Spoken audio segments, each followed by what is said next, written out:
growing up, Jordan was so big, and everybody's like, I want to be like Mike and be like Mike. And I know so many guys that had the Jordan shorts, the Jordan shirts, the Jordan sweatpants, and everything, and the Jordan shoes, but their game sucked. So shoes don't matter. It's your performance. And how is your performance going to be? It's because you are what you train. So if you don't train, your performance not going to be good. It doesn't matter if you have the most expensive shoes or the cheapest shoes, because I've done it in $30 Reeboks, and I've bought me over $100 shoes for marathons, and it's not going to be that. Created live on Fireside.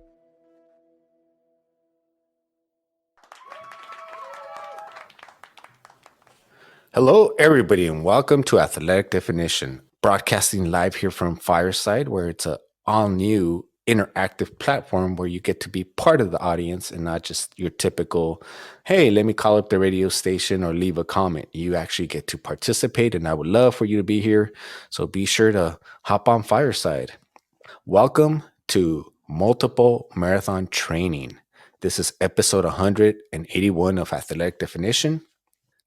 Right now, I'm currently training for my 58th marathon, Los Angeles Marathon, March 29th, 2023, followed by my, what would that be, 59th marathon, the OC Marathon, which will be on May 7th, which I am an ambassador for. So if you want to go ahead and join me on that one, go ahead and use discount code RayRuns10 on any race distance, and I would love to toast with you in the beer garden. I've been running for, this will be my 17th year now, my run anniversary. What I've learned throughout is how to train for more than one marathon. When I wanted to do one at first, it was just like a lifelong goal. I was depressed, going through a bad marriage and a separation of a bad marriage. And so I was depressed, and I figured, what better way to get my mojo back than to do something that I really wasn't quite sure if I could do, but it was something that I always wanted to do since I seen the first LA Marathon on TV. When I first started running, when I first started my whole endurance journey, I feel like I'm the typical person because, I've worked a lot of gyms, and I always hear like the dreamers, people just kind of who want all the glory and all the rewards without putting in the work. Just for example, you know how many times I've heard, oh, I'm going to be the next world champion boxer, or I'm going to be the next UFC fighter, and I'm going to be this. And it's real easy to be like that and be all pumped up and motivated for a little bit. And then as time goes on, people want to either run that marathon and get that medal, but don't want to put in that work, or they want to have a boxing match and not put in the work. Same thing and everything else. And really, you are what you train to be. Learn that through the years of training, bad performances, disappointments, and many more things that I'm going to share with you. It is really difficult to hit peak performance, at least for marathoning, more than 3 times a year. When you look at the pros, they're not looking to race more than 2 to 3 times a year. And when they are looking to do those, a lot of them, they're looking to hit their peak performance, that one. And some of them, if they know they can't hit that one, that what they'll do is kind of maybe coast a little bit, kind of pack it in for that race, and know that there's like maybe another one in a couple months. So they're trying not to wear themselves out, which I'm sort of against. I'm against that because I hate quitting. But if you have a bigger goal in mind, then I completely understand that.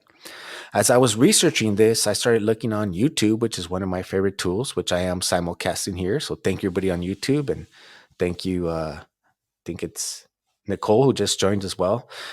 So when you're training for multiple marathons, or multiple events, when I was on YouTube, I saw that people were considering back-to-back marathons, something that would be maybe even months away, or a week away, or a couple weeks away.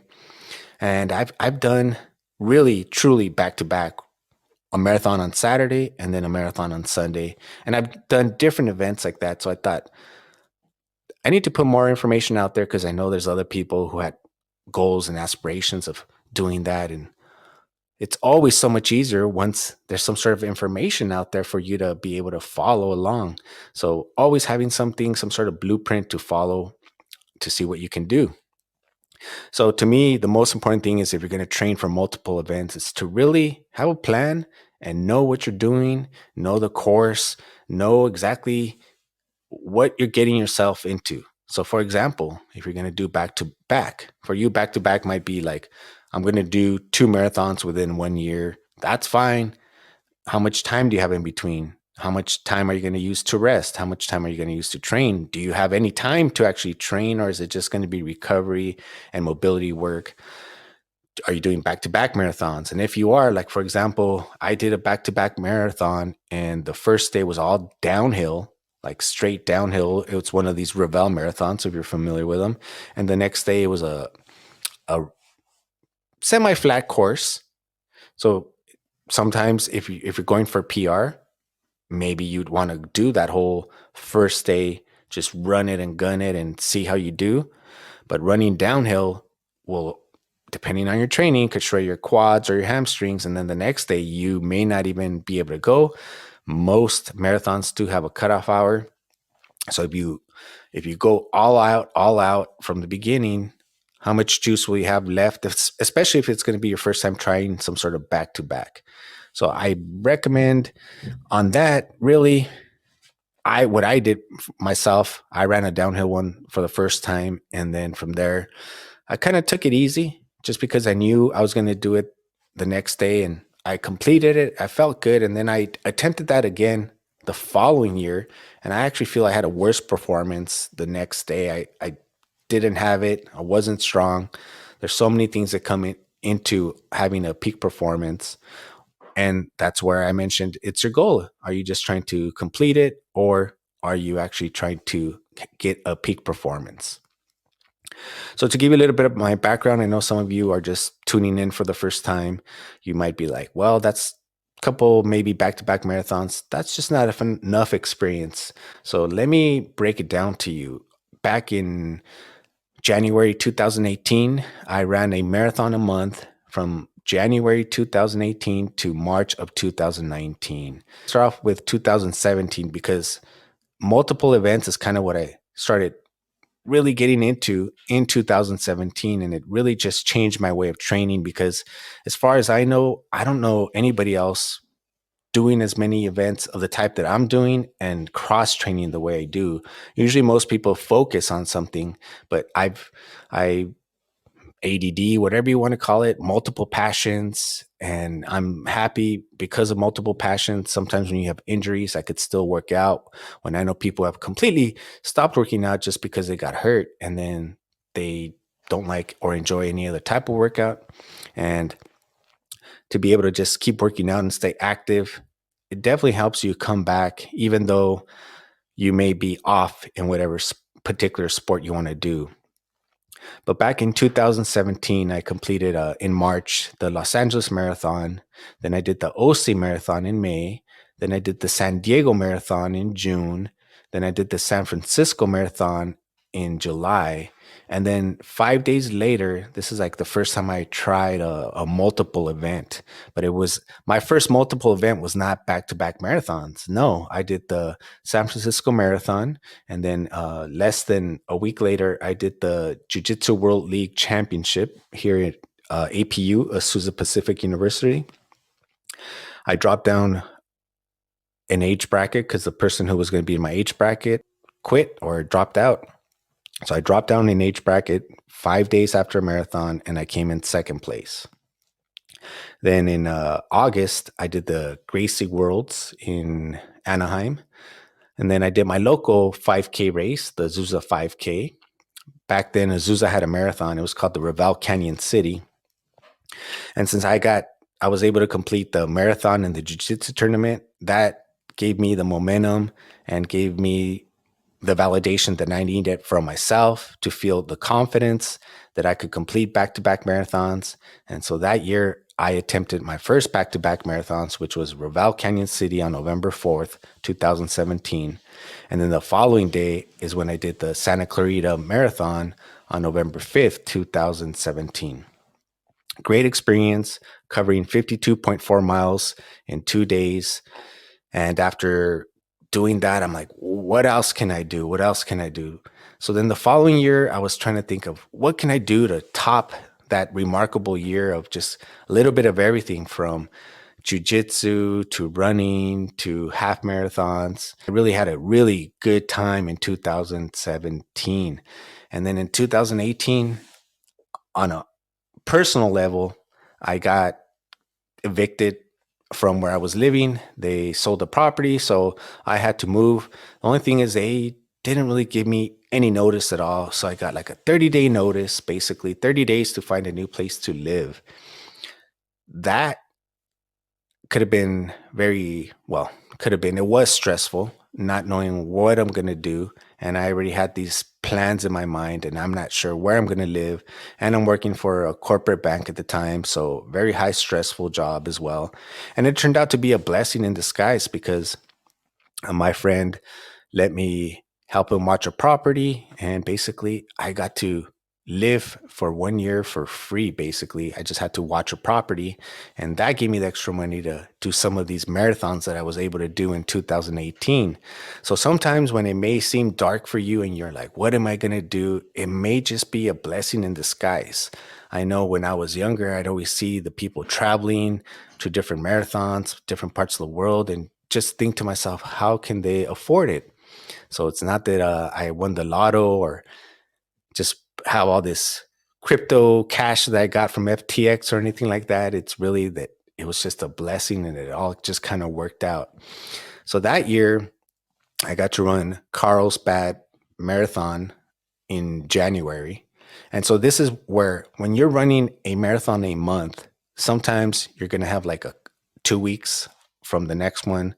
And sometimes it'll be like 3 weeks. Sometimes you'll actually get close to that month, but you're never really going to have, it's not like a typical, oh, I have like I could take some time off, rest, recover, and get some training in. No, it's kind of almost like, especially when you're doing a marathon a month, you're almost just recovering the whole time. The other thing that happened to me is I got injured doing jujitsu. I got stitches. You can go back and see jujitsu injuries and protection for your eye if you want to check that episode out. I got injured, and so I couldn't really do any jujitsu. And then my ACL was hurting as well. And the only thing that I could do is run forward. So basketball was kind of out for a little bit. Doctor told me I couldn't do no more jujitsu. And he wanted me to not do it for a couple of years, but check out the other video if you want to know more about that.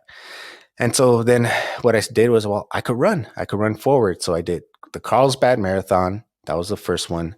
Then I went to Sedona Marathon, and I did a whole episode if you want to check that one out. And Sedona, that was the last year that they had a marathon in Sedona. Now they have a half, a 10, and a 5K. Then I did Los Angeles Marathon on March. I love Sedona so much that I found the city next to Sedona in Arizona called Cottonwood, and they have the Brian McNicholson Marathon. It's a tribute to, he was a local, I believe, councilman there who loved marathoning, and when he passed away, they made a race for him. Believe it or not, you would think, wow, I did 3 marathons the past 3 months, had never done that before, and I came in 3rd place in my age group on the Cottonwood Marathon, which I had never placed in my life in a marathon. And since then, I have been placed. And I started late because I got into an argument with the girl that I went with to that one. So not only did I start late, I was the last one, and I passed the people to avoid being the last. And then I got 3rd in my age group. So I'm very proud of that one. Me just exploring. Actually, I got a really good deal on this one. So even though it was not a marathon, still in the month of April, I went to Zion and I did the Zion half, and then I explored the Zion National Park. And this is all in the year that I did marathon after marathon after marathon. So then it's May, and I do the OC Marathon. From there, San Diego Marathon, which was if I believe that year, it was very interesting. I think there was a shooting. Yeah, there was a shooting. There was a shooting that year, and I'm like, I'm on pace to, finish. Not going to be my best time. It was a hot day, and then they tell us to stop. And so we stop, and I was like, I think maybe on 23 miles to go. So like a 5K. I had a 5K to go. They tell us to stop. There was a shooting. And then they tell us, that's it. You guys are all done. They're going to come and bust you up. They ended up getting the shooter, luckily, and then they reopened it and we were allowed to continue. There was a gap in time, but the streak kept going. It was so close to ending because of a shooter. And later on, I could do a whole show on that one. So with the active shooter and the marathon, I was able to finish. So that was the San Diego one in June. Then in July, I ran my first trail marathon, which is Run the Peak in the San Diego area. And that one, recovery for me was really good. But that night, I think my body went into shock. Never had really experienced anything like that. And then I felt good. I actually had felt better than recovered quicker than from the previous 6 marathons. Then in August, I did the Camarillo Marathon. By June, I was starting to train a little bit jujitsu. I bought some goggles and I was training here and there, and I was starting to play basketball again. So in August, the Nike 3-on-3 basketball tournament in Los Angeles, and I participated in that same year, so 2018. And then in September, I went to Nevada and I ran the Devil After Dark marathon, which starts off in the day, kind of like when it's going from day to dawn. And then by the time you're done with the marathon, it's nighttime. That one was a very interesting one. Not sure if I would do it again, but it was a good experience. That same month, or very close, end of September or maybe October 1st, I did the Los Angeles Stair Climb as well. So that's I did a whole show on it. You can check it out as well. That one you can find it on Coach Ray Z and Athletic Definition. I have 2 versions. I have my perspective and then the ones with tips. The Los Angeles Stair Climb, tallest building west of the Mississippi, tallest stairwell. So climbed that one. And then Azusa that year had Ravel, Big Bear.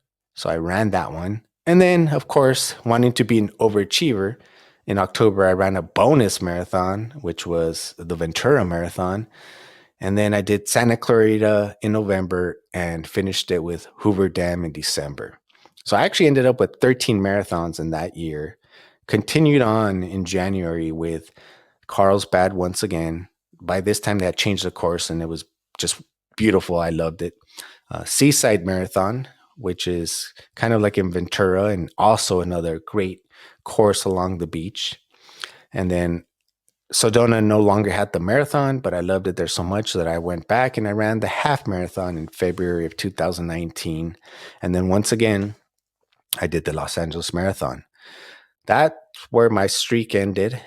And I just went a little bit over on my original goal, but that's where it ended. And from there, I did some other marathons, kept training more jujitsu, started doing tournaments, did the Los Angeles Stair Climb, received my blue belt in August of 2019. And then the shirt that I'm wearing, for those of you watching, this is the Lake Tahoe Triple Marathon, where you run 3 marathons in 3 days, covering 78.6 miles.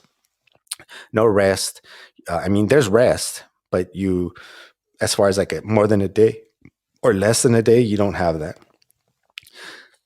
So I definitely have experience with running back-to-back marathons more than once and running 3 marathons in 3 days, and also being able to train for more than one type of sporting event at the same time. I know a lot of people run LA Marathon last minute. You need to have a game plan. Well, you don't need to. I'm proof. Trust me, I've done everything wrong that you should do. So if you have a game plan, you're going to be better off in the long run. Here are the tips that I'm going to give you that I think are very important. You need to decide what your goal is. You need to decide if you're just trying to complete the marathon or if you're trying to get a personal best. If you've never ran a marathon, whatever time you run will be your personal best. If you decide to run one in the future, then that'll be something that you can look forward to trying to beat, always competing against yourself. If you want a PR and you've never ran with anybody, or you don't run with running groups, or you don't really know anybody, I highly recommend getting yourself a running coach. You can always contact me, but I know for some people money can be tight.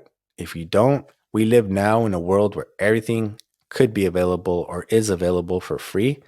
And if you can't find it, it's just because you didn't look for it. So really now there's no excuse. You can look up training plans, you can listen to audio, you can watch people. There's books, audiobooks. You can do it. You just really need to know what you're trying to do. One of the things that can definitely happen when you're trying to do multiple events at the same time is overtraining, all depending on your personality, how serious you take it. But overtraining is something that can easily be done. When you overtrain, the chances of peak performance go pretty much down to nothing, and your chances of injuries increase. One thing you can do to kind of break up the monotony and everything else is try other training, cross training. And when I mean cross training, I don't just mean like CrossFit, but there's so many different things you can do, from yoga to strength and conditioning. And really, it just depends on what your goal is. Once again, goals are so important. Another thing that I think can happen from competing or doing multiple events is just mentally, it takes so much out of you. It does. It can wear you down. It's really tough. It's kind of weird though, when you're running so many marathons for so long, you actually kind of, your body starts to get accustomed to it. But I really don't believe that they're going to be any peak performances, because from all the knowledge I've acquired, all the coaches and everything else, really difficult to do more than, and when I say peak, I mean your best. Whatever your best is, it's really hard to do it more than 3 times. So that's why right now, for me, it's perfect. I'm only registered for LA Marathon and the OC, which if something happens in LA, then I have a chance to PR on the OC, or maybe I could even PR in LA and then still PR in the OC. And then right now, it's not official, but I entered my name in the New York Marathon lottery. I've never had the opportunity to go to New York or run that marathon. So if they select me, I, even though I would probably want a PR, anything I run over there would be a PR on that course. I would probably just more enjoy it, because I've heard so many good things about New York Marathon, the experience, the people, and I want to drink a beer on all 4 boroughs. The only thing that I didn't like from the whole contest thing, I think it's like $295, which that's fine. The cost is the cost. But for $295, it says that there's no guarantee that the shirt that you pay for, because you're registering, that the size will be there when you go pick it up. So I think for $300, you should get the shirt size that you paid for. And I could go into that more, but I'm just going to move on. The other thing, as far as mental, one thing that, one of the positives from it being such a mental burn and drag is that you're going to get stronger from it.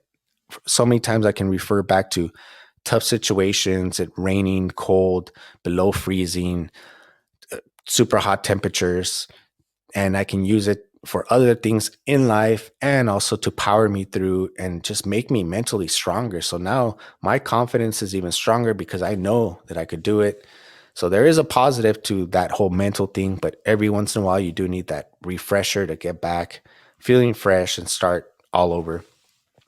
The other thing is nutrition. And when I mean nutrition, I don't mean supplements. I mean, depending on your race and how soon it is, nutrition is going to be super important.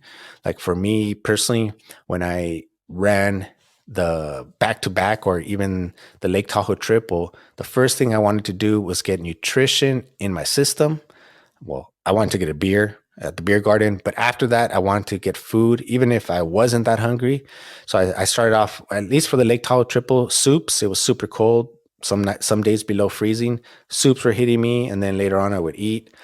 Try to, if you're going to do something like that, like a triple or back to back, you're going to need your nutrition. So to me, getting some nutrition immediately after the race, if you have a racing crew that could take your actual food, solid food, because all they have is like bananas and bagels at the end sometimes, and you're going to need something to get your strength back. Sleep is so important. As much as I rather not sleep and be doing something else, the more I learn about it. Matt Walker's a authority in sleeping. You can look into some of his work. It's so important if you want to have peak performance to be able to get that deep REM sleep. And now, here are some of the things to avoid. Don't get caught up in the hype. Don't get caught up in the hype of shoes. Although I do feel shoes can be important, especially maybe more so on if you're doing a trail race, some sort of ultra race. But don't get caught up so much on the shoes. Or if I had this shoe, I would be better and all that. Kind of the shoes don't matter. You growing up, Jordan was so big, and everybody's like, I want to be like Mike and be like Mike. And I know so many guys that had the Jordan shorts, the Jordan shirts, the Jordan sweatpants, and everything, and the Jordan shoes, but their game sucked. So shoes don't matter. It's your performance. And how is your performance going to be? It's because you are what you train. So if you don't train, your performance not going to be good. It doesn't matter if you have the most expensive shoes or the cheapest shoes, because I've done it in $30 Reeboks, and I've bought me over $100 shoes for marathons, and it's not going to be that. Trust me. The other thing that people, you can get caught up in the hype is compression socks. Go check out my past episode. I don't think compression socks work. If they work for you, great. But don't get caught up if, let's say, you forget them, that you're going to not be able to recover. I've done it with and without. Trust me, you can do it too as well. Another thing that you can fall on the hype is having the smartwatch, having the right watch. None of that.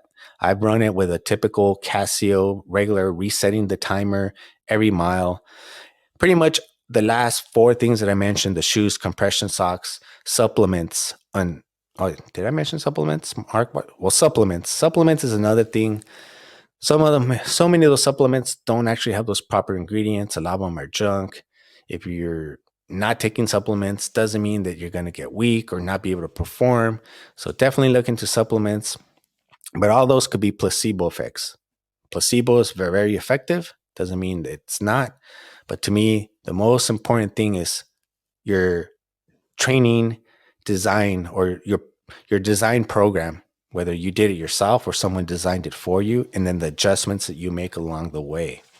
The other thing is basically what you're trying to do in that program is you're trying to create stress overload on yourself.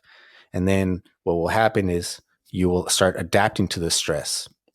And then the last thing that I recommend, and I learned it from experience and then listening to David Goggins' books, just kind of reminded me of it, is you always have to train for the unexpected.